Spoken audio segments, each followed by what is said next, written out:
Ito naman ang mga kababayan sa gitna ng pagkakaibang kultura. Isang gabi ng iftar ang nagpaalala na mas tumitibay ang pagkakaisa ng Malaysia at Pilipinas. Silipin natin ang mga naging kaganapan doon. Panoorin po natin ito.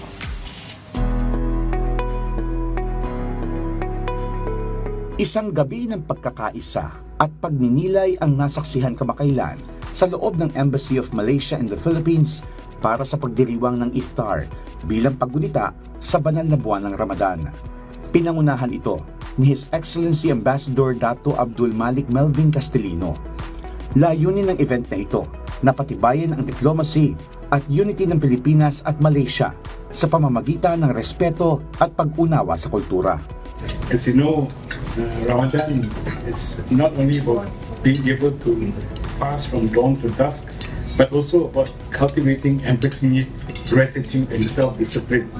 It reminds us of the strong sharing of food and wealth with those in need, and of strengthening social solidarity and care for less fortunate.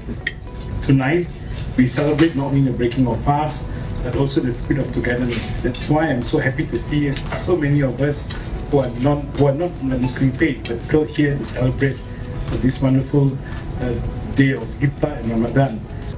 Ang iftar ay ang pagkain sa paglubog ng araw para tapusin ang pag-aayuno o fasting.